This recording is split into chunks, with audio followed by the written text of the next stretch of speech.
Welcome to pin point friends once again. आज मैं फिर से एक बार आप लोगों के सामने निफ्टी का एनालिसिस लेके आया हूं। आने वाला हफ्ता में निफ्टी में क्या हो सकता है, क्या क्या पॉजिटिव और क्या क्या नेगेटिव पॉइंट्स देखने को मिल रहा है, इसी के चर्चा के ऊपर आऊंगा। पर इससे पहले आप लोगों को मेरा यही रिक्वेस्ट है, आप लोग वीडियो को लाइक कीजिए, शेयर कीजिए और चैनल को जरूर सब्सक्राइब कीजिए। फ्रेंड्स, वीडियो के शुरुआत में एक सूचना देना चाहूँगा। अगला हफ्ता मेरा निफ्टी या बैंक निफ्टी कोई भी वीडियो पब्लिश नहीं होगा।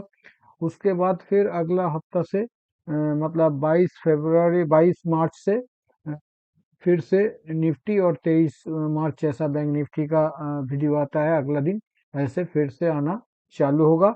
और आज निफ्टी वीडियो के बाद कल बैंक निफ्टी का वीडियो आप लोगों को मिलेगा। सिर्फ अगला हफ्ता कोई वीडियो नहीं मिलेगा। फ्रेंड्स, फिलहाल इस सप्ताह में जो देखने को मिला है, कैंडल स्टिक वाइज पहले बता दूं, इस सप्ताह में 4 ही कैंडल था।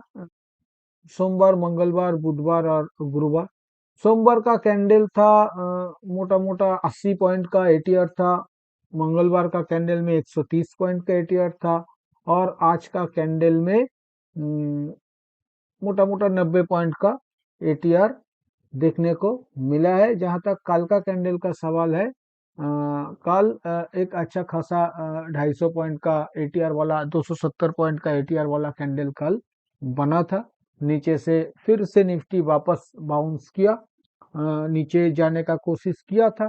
फिर जो मतलब बायर्स लोग आ गया, वहां पे हावी हो गया और चुनिंदा 1-2 घंटे के अंदर ही बाजार को एकदम नीचे से 250 पॉइंट ऊपर लेके चला गया। पर उसके बाद क्या हुआ, उसके बाद वो लोग थोड़ा बहुत संत हो गया, मतलब फिर से टाइम ले रहा है। अब अगर कोई आके फिर से 100-150 पॉइंट गिरा दे तो उसके बाद वो लोग फिर 300 पॉइंट उठाने के लिए अपना सांसें ले रहा है। फिलहाल ये देखने को मिल रहा है कैंडल स्टिक पैटर्न वाइज। जहां तक टेक्निकल का सवाल है, पहले मूविंग एवरेज बता देता हूँ। 20 सिंपल मूविंग एवरेज पिछले डेली चार्ट के ऊपर 3 बार टेस्ट हुआ है पिछले करीब 1-1.5 महीना में।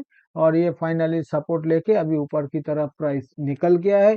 20 सिंपल मूविंग एवरेज भी राइजिंग है, 50 राइजिंग है। 50 टेस्ट नहीं हुआ कब से, ये अगर एक बार देखा जाए तो हाँ, 15 नवंबर से 50 टेस्ट नहीं हुआ है यहाँ पे। अगर डे वाइज देखना चाहेंगे तो ये मोटा मोटा 78 कैंडल हो गया है, जहाँ पे 50 सिंपल मूविंग एवरेज टेस्ट नहीं हुआ है। ये बुलिशनेस का जिक्र कर रहा है प्राइस, मतलब कितना बुलिश है, बुल्स का पावर कितना है ये दर्शा रहा है। लगभग 78-80 दिन 50 ऐसे में, सिंपल ऐसे में टेस्ट भी नहीं हुआ है, काटना तो बहुत दूर की बात। तो और 50 राइजिंग हुई है। जहां तक 200 का सवाल है, 200 अगर आप देखने चाहेंगे कि कितना दिन से 200 टेस्ट नहीं हुआ है, तो वो भी मैं एक बार दिखा देता हूँ। 200 फ्रेंड्स टेस्ट नहीं हुआ है 219 बार।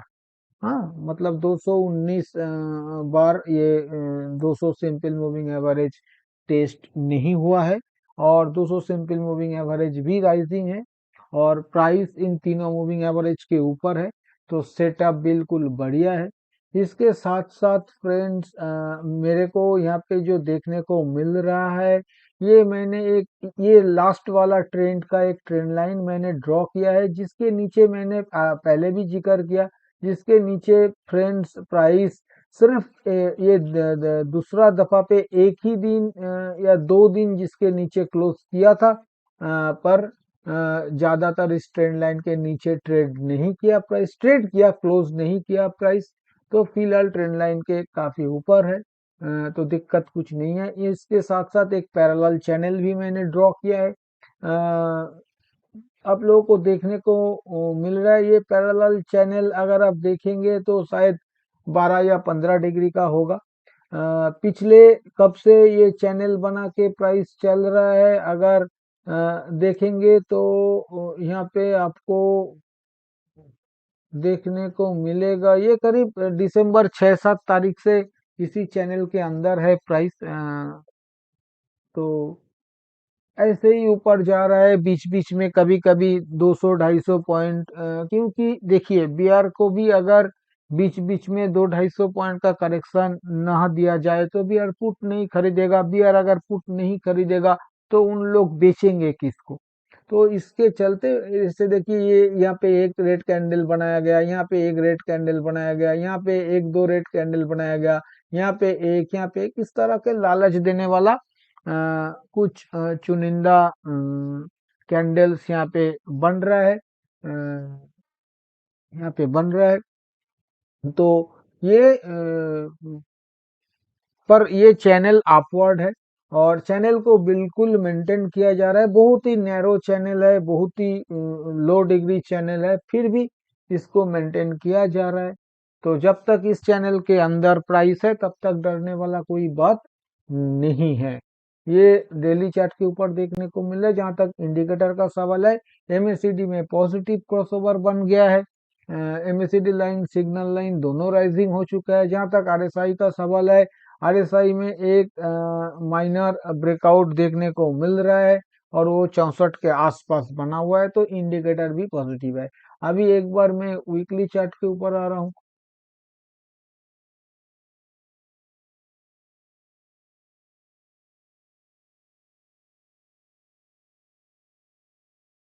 फ्रेंड्स वीकली चार्ट में जो देखने को मिल रहा है, ये मैंने ये जो पूरा बुल रन, मतलब ये 2023 मार्च से last leg of bull run.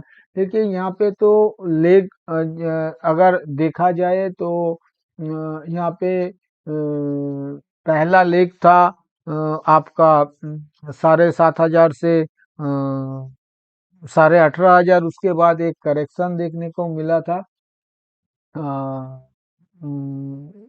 15,200 तक।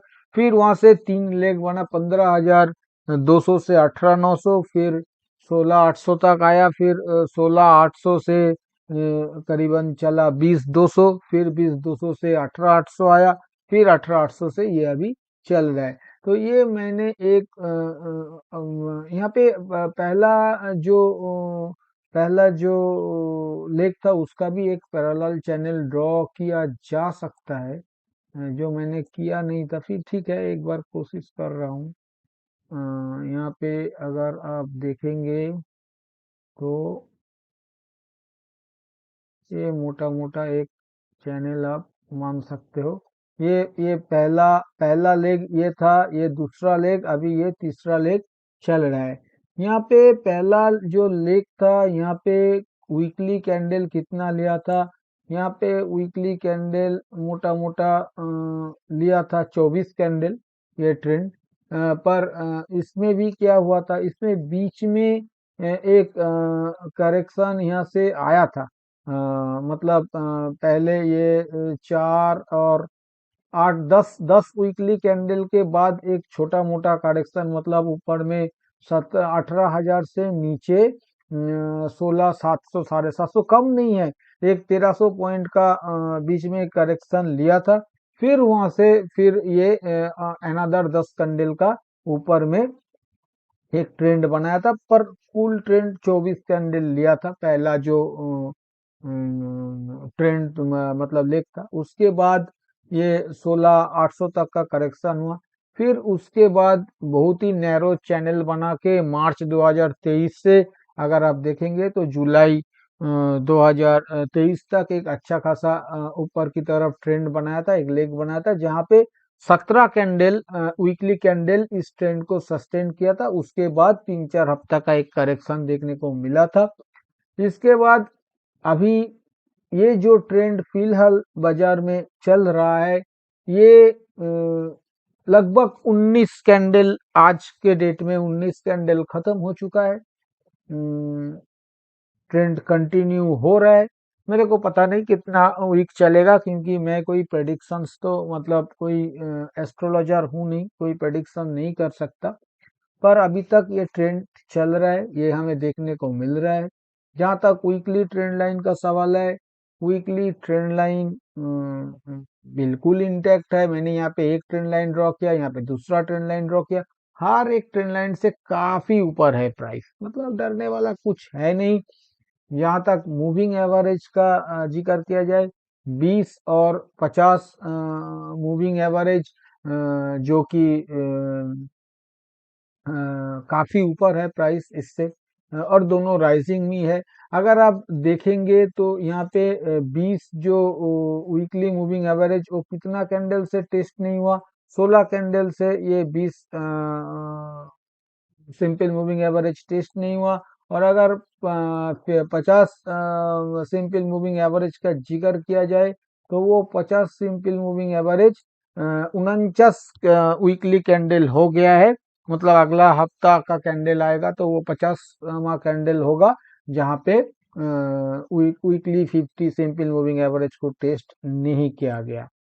जहाँ तक इंडिकेटर का सवाल है फ्रेंड्स, इंडिकेटर में यहाँ पे आप लोगों को देखने को मिल रहा है कि एमएससीडी में अभी भी पॉजिटिव क्रॉसओवर बना हुआ है, दोनों राइजिंग भी है। जहाँ तक आरएसआई का सवाल है, आरएसआई 70 के ऊपर बना हुआ है, 74 के आसपास, पर एक बहुत ही माइनर नेगेटिव डाइवर्जेंस के साथ है, क्योंकि प्राइस ऊपर जा रहा है, आरएसआई ऊपर नहीं जा पा रहा है, पर इसे ज्यादा रिस्पेक्ट करने का जरूरत नहीं है। जहां तक ऑप्शन चेन का सवाल है, आने वाला हफ्ता का ऑप्शन चेन में अगर देखा जाए, प्राइस क्लोज हुआ है 22,500 के आसपास। 22,500 कॉल साइड में करीब 54,000, 22,500 पुट साइड में करीब 55,000, ये दोनों साइड में थोड़ा बहुत वाई जेनरेट हुआ है। ये अगला हफ्ता से ही होना चालू होगा, क्योंकि आज तो एक्सपायरी था इसलिए। इसके अलावा मेरे को एज सच कोई सिग्निफिकेंट वाई जनरेट होते हुए नहीं दिख रहा है, सिवाय 22,400 के फुट में 50,000 का एक वाई जनरेट हुआ है। इसके चलते हम लोग कह सकते हैं ये माइंडली बुलिश है ऑप्शन चेन। फ्रेंड्स, अभी मैं आऊंगा कंक्लूजन के ऊपर। कंक्लूजन के ऊपर आने से पहले मैं आने वाला हफ्ता के लिए सपोर्ट और रेजिस्टेंस का जिक्र करूंगा। आने वाला हफ्ता के लिए नीचे जो सपोर्ट देखने को मिलेगा, वो पहला सपोर्ट 22,300 पे देखने को मिलेगा, दूसरा सपोर्ट 22,050 और तीसरा सपोर्ट 21,850 पे देखने को मिलेगा। जहाँ तक रेजिस्टेंस का सवाल है फ्रेंड्स, अनचार्टेड टेरिटोरी में प्राइस चल रहा है, इसके लिए कोई रेजिस्टेंस का जिक्र नहीं कर रहा हूँ। ऊपर में कुछ भी लेवल आ सकता है।